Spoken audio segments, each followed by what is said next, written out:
ಎಂಡಬ್ಲ್ಯೂಎ ಶಾಲೆಯಲ್ಲಿ ಅರ್ಥಪೂರ್ಣವಾಗಿ ಸ್ವಾತಂತ್ರ್ಯ ದಿನಾಚರಣೆ ಆಚರಣೆ. ಮಕ್ಕಳಲ್ಲಿ ಬಾಲ್ಯದಿಂದಲೇ ದೇಶಪ್ರೇಮ ಬೆಳೆಸಿರಿ. ಸೈಯದ್ ಏಜಾಜ್ ಮಕ್ಕಳಿಗೂ ಗುಣಾತ್ಮಕ ಶಿಕ್ಷಣ ನೀಡುವುದರೊಂದಿಗೆ ಸೌಹಾರ್ದತೆ ಬೆಳೆಸಿ. ಸಮಾಜ ಅತ್ಯಂತ ಕೆಳಸ್ತರದ ಮಕ್ಕಳಿಗೂ ಗುಣಾತ್ಮಕ ಶಿಕ್ಷಣ ನೀಡುವುದರೊಂದಿಗೆ ಸೌಹಾರ್ದತೆ ಬೆಳೆಸಿ ಮುಂದಿನ ದಿನಗಳಲ್ಲಿ ಮಕ್ಕಳನ್ನ ದೇಶದ ಸಂಪತ್ತಾಗಿ ನಿರ್ಮಿಸುವುದು ನಿಜವಾದ ದೇಶಪ್ರೇಮ ಎಂದು ಶಾಲೆಯ ಅಧ್ಯಕ್ಷರಾದ ಸೈಯದ್ ಏಜಾಜ್ ಅಭಿಪ್ರಾಯಪಟ್ಟರು. ನಗರದ ಎಂಡಬ್ಲ್ಯೂಎ ಶಾಲೆಯಲ್ಲಿ 78ನೇ ಸ್ವಾತಂತ್ರ್ಯ ದಿನಾಚರಣೆಯ ಅಂಗವಾಗಿ ಧ್ವಜಾರೋಹಣ ನೆರವೇರಿಸಿದ ನಂತರ ಮಾತನಾಡಿದ ಅವರು, ಮಕ್ಕಳಲ್ಲಿ ಶಿಕ್ಷಣ ಹಾಗೂ ದೇಶಪ್ರೇಮವನ್ನ ಬೆಳೆಸಬೇಕು ಎಂದು ಹೇಳಿದರು. ನಂತರ ಮುಖಂಡರಾದ ಟೊಮೊಟೊ ಕಿಂಗ್ ಎಸ್.ಝೆಡ್. ಶಫೀರುದ್ದೀನ್ ರವರು ಮಾತನಾಡಿ, ಮಕ್ಕಳಿಗೆ ಉತ್ತಮ ವಿದ್ಯಾಭ್ಯಾಸವನ್ನ ನೀಡುವುದರಿಂದ ಅವರು ದೇಶದ ಉತ್ತಮ ಪ್ರಜೆಗಳಾಗುತ್ತಾರೆ. ಸ್ವಾತಂತ್ರ್ಯ ಬಂದು 78 ವರ್ಷಗಳಾಗಿವೆ. ಈಗಲಾದರೂ ನಮ್ಮ ದೇಶವನ್ನ ಬೇರೆ ದೇಶಗಳಿಗೆ ಮಾದರಿಯಾಗುವಂತೆ ಕಟ್ಟಲು ಶ್ರಮ ವಹಿಸಬೇಕು ಎಂದರು. ಇನ್ನು ಈ ವೇಳೆ ಎಸ್ಎಸ್ಎಲ್ಸಿ ಹಾಗೂ ವಿವಿಧ ಕ್ರೀಡೆಗಳಲ್ಲಿ ಭಾಗವಹಿಸಿ ಜಯಗಳಿಸಿದ ವಿದ್ಯಾರ್ಥಿಗಳಿಗೆ ಪ್ರಶಸ್ತಿಗಳನ್ನು ಕಾರ್ಯಕ್ರಮದಲ್ಲಿ ಭಾಗವಹಿಸಿದ್ದ ಗಣ್ಯರು ವಿತರಣೆ ಮಾಡಿದರು. ಈ ಸಂದರ್ಭದಲ್ಲಿ ಶಾಲೆಯ ಚೇರ್ಮನ್ ಡಾ ಮೆಹಬೂಬ್ ಪಾಷಾ, ಉಪಾಧ್ಯಕ್ಷರಾದ ಸಿಎಸ್ ಚಾಂದ್ ಪಾಷಾ, ಕಾರ್ಯದರ್ಶಿ ಡಾ ಅಸಾದುಲ್ಲಾ ಬೇಗ್, ಜಂಟಿ ಕಾರ್ಯದರ್ಶಿ ಉಮರ್ ಅಬ್ದುಲ್ ಕಯ್ಯೂಮ್ ಖಾನ್, ಜಕಾಹುಲ್ಲಾ ಅಫ್ತಾಬ್ ಬೇಗ್, ತನ್ವೀರ್ ಉಲ್ಲಾ ಖಾನ್, ಎಂ ಕಲೀಮುಲ್ಲಾ ಖಾನ್, ನವಾಜ್ ಖಾನ್, ಸಯ್ಯದ್ ಬುಡೇನ್ ಸಾಬ್, ಆಯತ್ ಖಾನ್, ಶಾಲೆಯ ಮುಖ್ಯ ಶಿಕ್ಷಕರಾದ ಟಿಪ್ಪು ಸುಲ್ತಾನ್ ಬೇಗ್, ಅಲ್ತಾಫ್ ಇನ್ನಿತರರು ಹಾಜರಿದ್ದರು.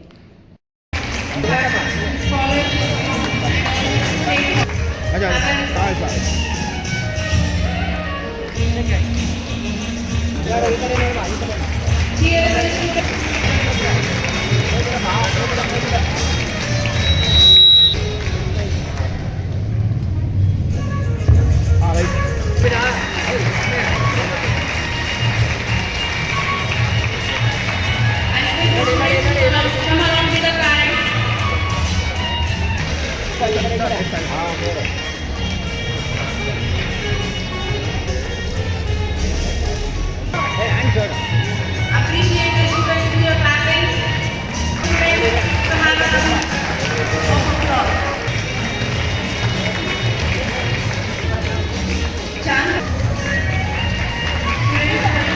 Second.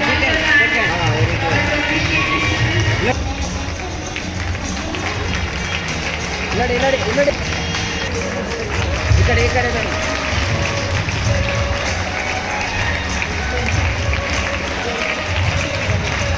ಈ ಕಡೆ ಇದೆ.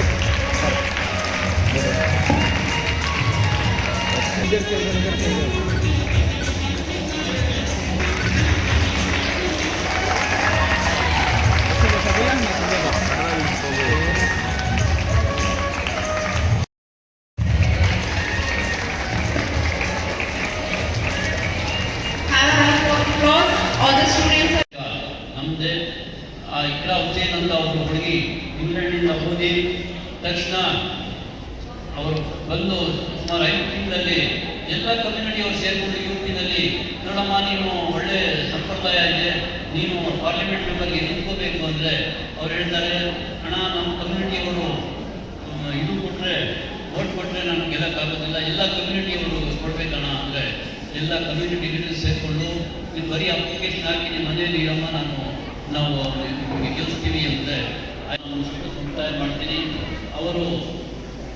ಅವರ ಕಾಲದಲ್ಲಿ ಎಲ್ಲ ಫೀಲ್ಡ್ನಲ್ಲಿ as a military commander, educationist plus scientist ಎಲ್ಲ ಗುಣಗಳು ಅವರಲ್ಲಿ ಇದ್ದು ಒಂದು ರಾಕೆಟ್ ಅವರು ತಯಾರು ಮಾಡ್ತಾರೆ. 3 ಕಿಲೋಮೀಟರಿಂದ 6 ಕಿಲೋಮೀಟರ್ವರೆಗೂ ಆ ರಾಕೆಟ್ ರೇಂಜ್ ಇರುತ್ತೆ. ಅವ್ರಿಗೆ ಸಾಯಿಸುವಾಗ ಈ ರಾಕೆಟ್ ಜಪ್ತ್ ಮಾಡಿಕೊಂಡು ಬ್ರಿಟನ್ಗೆ ತಗೊಂಡು ಹೋಗ್ತಾರೆ. ಅವರು 2 ವರ್ಷದ ಕಾಲ ಯಾತ್ರಾ ಡಯಾಗ್ರಾಮ್ಸ್ ನೋಡೋಕ್ಕೆ ಅವ್ರಿಗೆ ಬಹಳ ಉಚಿತವಾಗಿರ್ತಾರೆ. ಅವರು ಏನು ಮಾಡಬೇಕು ಈ rocket. Specialist for the Indian citizen. On this day itself, we got freedom, that is freed from the British colonial rule. So you know the history. Many of the students as well as the parents and almost all the prominent members who are here are aware of to what level the freedom fighters fought against the Britishers to take this freedom here. But I'd like to made me realize the value of the freedom over there. That is, in the year 1600, plus or minus 5 or 6 years it seems, the Britishers, that is from the Britain, came to India through sea route, and they have entered India, proposing that they wanted to expand the trade in Indian territories. But hidden agenda might be there or different one. Initially they came here with an intention to expand the trade or to do the business. But after establishing the East India Company, slowly, bit by bit, they had control over almost all the provinces of this India. ಎರಡನೇ ಸ್ವಾತಂತ್ರ್ಯ ದಿನಾಚರಣೆ ನಾವು ದರ್ಶನ ಮಾಡ್ತಾ ಇದ್ದೀವಿ. ಎಲ್ಲರಿಗೂ ನಮ್ಮ ಕಮಿಟಿಯ ಅಧ್ಯಕ್ಷರು, ಕಾರ್ಯದರ್ಶಿ ಮತ್ತು ಸದಸ್ಯರಿಗೆಲ್ಲ ನಾನು ಶುಭಾಶಯಗಳನ್ನು ಹೇಳ್ತಾ, ಮತ್ತು ನಮ್ಮ MBBS ಸ್ಕೂಲ್ ಸ್ಟಾಫ್ ಮತ್ತು ಈ ನಮ್ಮ ಪೇರೆಂಟ್ಸ್ ಮತ್ತು ಮಕ್ಕಳಿಗೆ ಸಹ ಶುಭಾಶಯಗಳನ್ನು ಹೇಳ್ತಾ, ತಮಗೆಲ್ಲ ಗೊತ್ತಿದೆ 1947ರಲ್ಲಿ ಬ್ರಿಟಿಷರು ನಮ್ಮ ದೇಶಕ್ಕೆ ಆಡಳಿತ ಮಾಡ್ತಾರೆ. ಆ ಉದ್ದೇಶ ಏನಿತ್ತು, ಬರೀ ನಮ್ಮ ದೇಶದಲ್ಲಿ ಇರೋ ಸಂಪತ್ತಿಯನ್ನು ಬ್ರಿಟನ್ಗೆ ಸಾಗಿಸಿ ಅವರು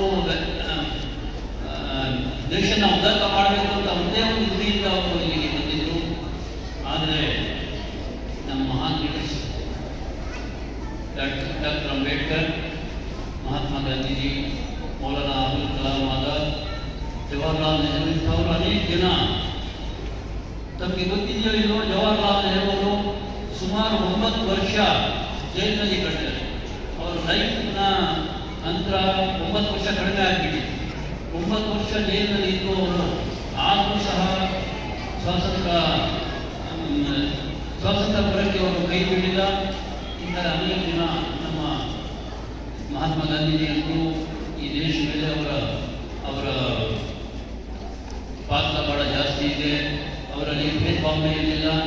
ಈ ಹಿಂದೂ, ಮುಸ್ಲಿಂ, ಸಿಖ್, ಇಸಾಯಿ ಅಂತ ಅವರು ಯಾವತ್ತೂ ನೋಡಿಲ್ಲ. ನನ್ನ ಪ್ರಜೆಗಳು ಅಂತ ಅವರು ಭಾವಿಸ್ತಾ ಈ ದೇಶಕ್ಕೆ ಸ್ವಾತಂತ್ರ್ಯ ತಂದುಕೊಡೋದ್ರಲ್ಲಿ ಮಹತ್ವದ ಪಾತ್ರ ಆಚರಣೆ ಮಾಡಿ. ಅದಕ್ಕಾಗಿ ತಮಗೆಲ್ಲ ಒಂದೆರಡು ಉದಾಹರಣೆಗಳು ಕೇಳ್ತಾ ನನ್ನ ಮಾತನ್ನು ಮುಕ್ತಾಯ ಮಾಡಿ